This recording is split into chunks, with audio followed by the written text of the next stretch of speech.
الحمدللہ الحمدللہ رب العالمین والعاقبۃ للمتقین والصلاۃ والسلام علی سید الانبیاء والمرسلین محمد المختار وآلہ الاطہار واصحابہ الاخیار، اما بعد فقد قال اللہ تبارک و تعالی فی القرآن العظیم والفرقان الحمید اعوذ باللہ من الشیطان الرجیم بسم اللہ الرحمن الرحیم سبحان الذی اسری بعبدہ لیلا من المسجد الحرام الی المسجد الاقصی۔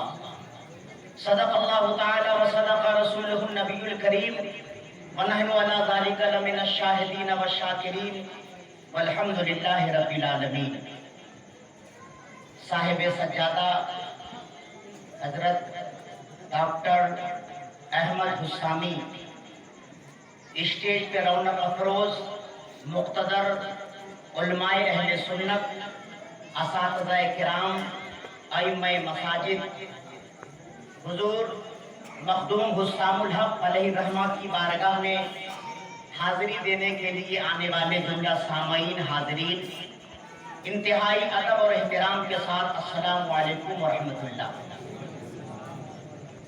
آئیے ہم آپ عقیدت اور محبت میں ڈوب کر حضور شافع محشر، محبوب رب اکبر، ساقی حوض کوثر، سید السادات، بہار جمالات، جام حسنات، مجیب الدعوات، مختار کائنات، رحمت للعالمین، مراد المشتاقین، جان عالمین، طٰہٰ و یاسین، رحمت کائنات، فخر موجودات صلی اللہ علیہ وسلم کی بارگاہ میں جھوم کر درود شریف کی ڈالیاں نچھاور کر لیں۔ اللہم صلی علی سیدنا مولانا محمد بارک وسلم، صلاۃ و سلام علیک یا حبیبی یا حبیب اللہ، صلاۃ و سلام علیک یا رسول اللہ صلی اللہ تعالی علیہ وسلم۔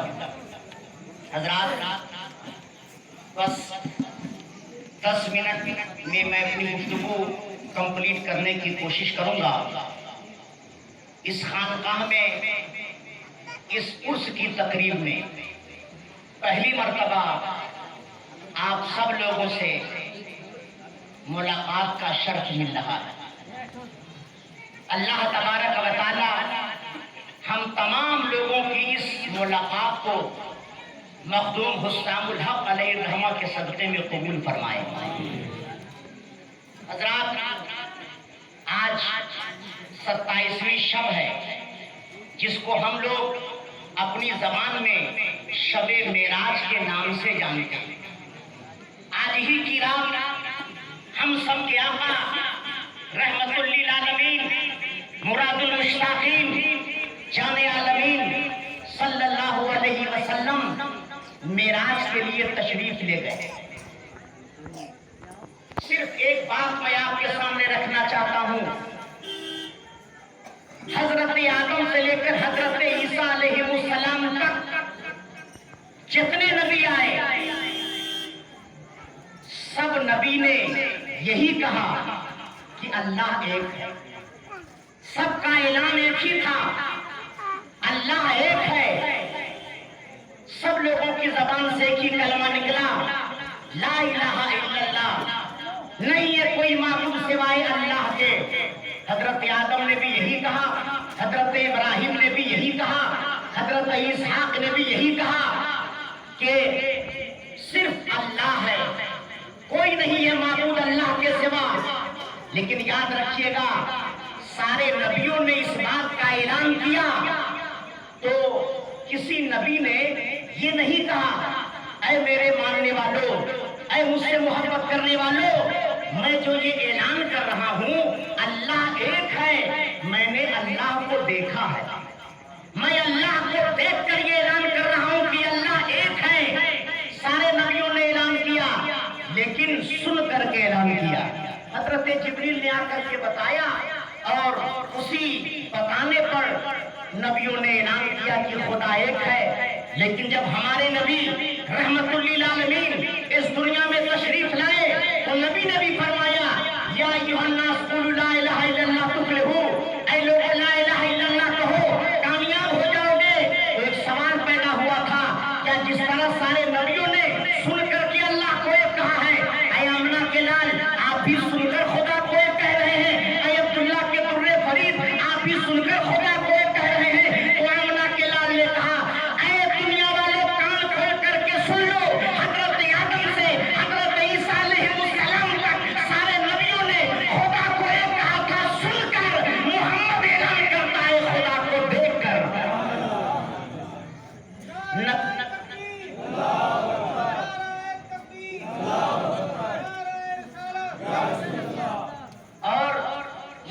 خانقاہی جلسہ ہے تو معراج کے تعلق سے ایک خانقاہی بات سماعت کریں، معراج کے تعلق سے ایک خانقاہی بات آپ سماعت فرما لیں۔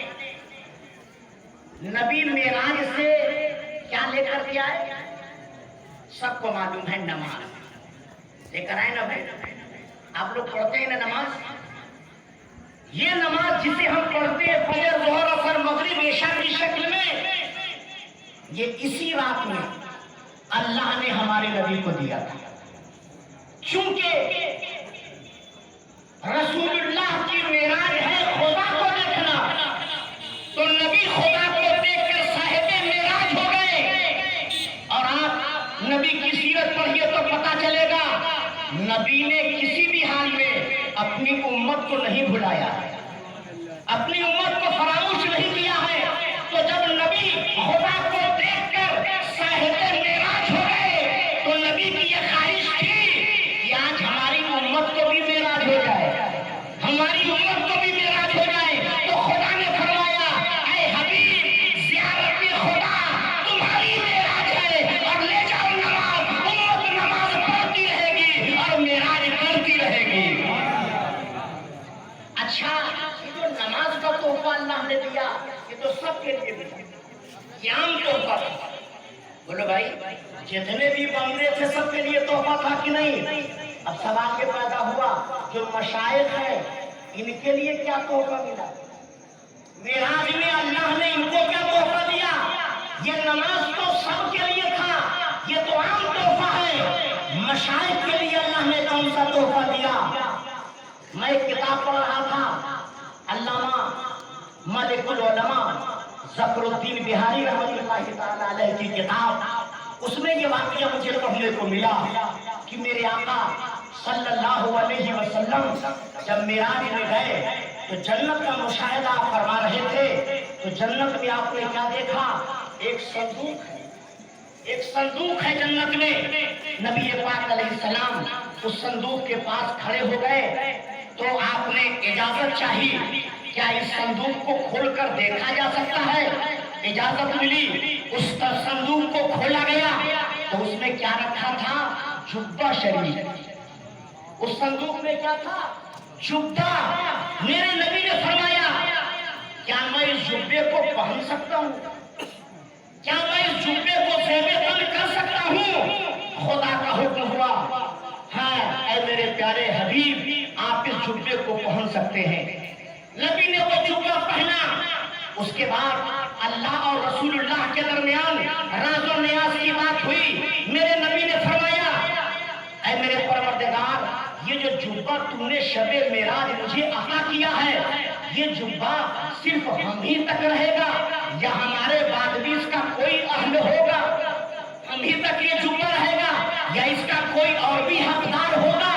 تو اللہ نے ایک سوال بتایا اور اس سوال کا جواب بتایا، اور خدا نے فرمایا اے حبیب آپ واپس جائیے مکہ شریف میں، اپنے چاروں خلفاء کو بلائیے گا اور یہی سوال کیجیے گا، جس خلیفے کا جواب ہمارے جواب سے ملتا ہوا رہے اسی کو یہ جبہ دے دیجیے گا، اسی کو یہ جبہ عطا کر دیجیے گا۔ نبی پاک علیہ السلام اس جبے کو لے کر تشریف لائے، چاروں خلفاء کو آپ نے بلایا۔ سب سے پہلے سیدنا صدیق اکبر سے آپ نے کہا اے ابو بکر صدیق ایک بات بتائیے، اگر یہ جبہ میں آپ کو دوں گا تو آپ اس جبہ سے کیا کیجیے گا؟ سیدنا صدیق اکبر ادب کے ساتھ کھڑے ہیں، یا رسول اللہ اگر یہ جبہ مجھے دیں گے تو میں اس جبہ سے صدق کو پھیلاؤں گا، میں اس جبہ سے صدق کو دنیا میں آگے بڑھاؤں گا، میں اس جبہ سے صدق کا پرچار اور پرسار کروں گا۔ نبی نے فرمایا، حدیث کے الفاظ ہیں اجلس مقامک، آپ جہاں بیٹھے تھے وہی جا کے تشریف رکھیے۔ سیدنا صدیق اکبر وہاں جا کر کے بیٹھ گئے۔ نبی نے حضرت عمر کو بلایا، فرمایا اے عمر فاروق اگر یہ جبہ میں آپ کو دوں گا تو آپ اس جبے سے کیا کریں گے؟ حضرت عمر فاروق نے فرمایا یا رسول اللہ اگر یہ جبہ آپ مجھے دیں گے تو میں اس سے عدل کو پھیلاؤں گا، دنیا میں عدل کا ڈنکا بجاؤں گا، میں عدل کا پرچار اور پرسار کروں گا۔ نبی نے فرمایا اجلس مقامک، آپ بھی جائیے اپنی جگہ تشریف رکھیے۔ نبی نے حضرت عثمان غنی کو بلایا، فرمایا اے عثمان غنی اگر یہ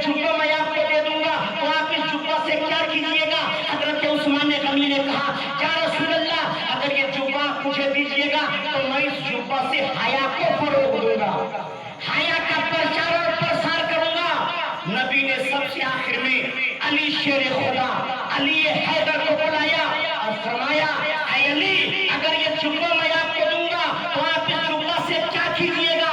تو علی نے فرمایا یا رسول اللہ اگر یہ جبہ آپ مجھے دیجیے گا تو میں اس سے لوگوں کی عیب پوشی کروں گا، میں لوگوں پر پردہ ڈالوں گا، لوگوں کے عیوب کو چھپاؤں گا۔ تو میرے نبی نے فرمایا انت لہو ہوا لاکا، اے علی تم اس کے لیے ہو اور یہ تمہارے لیے ہے۔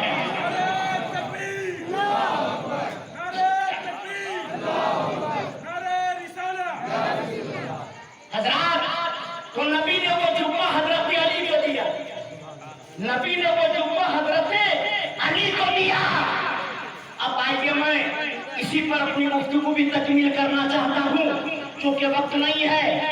نبی نے وہ جبہ علی کو دیا، اب یہ رسم وہیں سے چل پڑا ہے نا، اس کی شروعات وہیں سے ہو گئی۔ آپ نے دیکھا ہوگا نا حضرت مختوم حسار مولا رحمت اللہ تعالی علیہ کے جو ابھی صاحب سجادہ ہیں حضرت ڈاکٹر احمد حسامی جو افسر میاں کے نام سے جانے جاتے ہیں، بولو بھائی جب یہ اس گدی پہ بیٹھے ہوں گے، جب اس خانقاہ کے صاحب سجادہ بنے ہوں گے، تو آپ نے دیکھا ہوگا جب پرانا سجادہ دنیا سے چلا جاتا ہے تو اس کے تیجا کے دن یا 40ویں کے دن رسم سجادگی ہوتی ہے، رسم سجادگی ہوتی ہے اور خرقہ پہنایا جاتا ہے، خرقہ اس صاحب سجادہ کو پہنایا جاتا ہے۔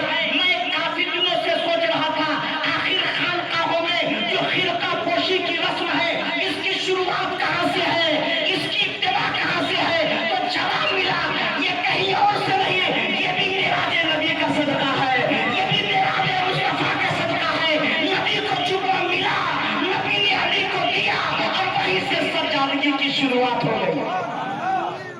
تو حضرات آج آپ اور ہم سبھی لوگ اسی خانقاہ میں موجود ہیں۔ ابھی مجھے معلوم ہوا محترم عظمت مظفر پوری کے ذریعے سے عمیر حسامی صاحب جو ڈاکٹر حسامی صاحب کے صاحبزادے ہیں، یہ ان کے کلاس میٹ رہے ہیں اور بہت کام انہوں نے کیا۔ ہمارے مولانا سعود حسامی صاحب حضرت کے صاحبزادے ہیں، یہ لوگ مل کر خانوادے کے لیے بہت کام کر رہے ہیں قلمی، اور وہ آپ دیکھ رہے ہیں ایک کتاب ابھی آپ دیکھ رہے ہیں سامنے، اس میں بھی اچھا خاصا مواد ہے۔ اس لیے میں آپ لوگوں سے گزارش کرتا ہوں کہ اس خانقاہ کے تعلق سے جو کتابیں شائع ہو چکی ہیں یا آج شائع ہو رہی ہیں یا آئندہ جو شائع ہوں گی، سب کو بطور تبرک اپنے اپنے گھروں میں لے جائیے اور ان بزرگان دین کی سیرت و سرانے کو پڑھیے تاکہ ان کی عقیدت آپ کے دلوں میں اور بیٹھ جائے۔ اور ایک بات اور سن کر بڑی خوشی ہوئی، الہ آباد میں ایک اللہ کے بہت بڑے ولی رہتے ہیں، ملا محب اللہ الہ آبادی، نام سنا ہے نا آپ نے؟ دادا میاں کے نام سے جو جانتے ہیں۔ مجھے ابھی پتا چلا کہ ڈاکٹر صاحب کی سسرال اسی خاندان میں، ڈاکٹر صاحب کی سسرال اسی خاندان میں ہے، خواجہ حسام حضرت خواجہ محب اللہ الہ آبادی جنہیں دادا میاں کے نام سے جانا جاتا ہے۔ سبحان اللہ، سونے پہ سہاگا، سونے پہ سہاگا ہے۔ اب چلتے چلتے ایک آخری بات کہہ دوں، ملا محب اللہ الہ آبادی معلوم ہے بہت بڑے اللہ کے ولی ہیں۔ اورنگزیب عالمگیر کا زمانہ اور ان کا زمانہ ایک ہے، کتابوں میں آیا ہے دلی کی جامع مسجد میں اورنگزیب عالمگیر رمضان شریف کے مہینے میں تراویح کی نماز پڑھا رہے تھے اور انہوں نے قرآن غلط پڑھ دیا، پڑھنا تھا زبر پڑھ دیا زیر۔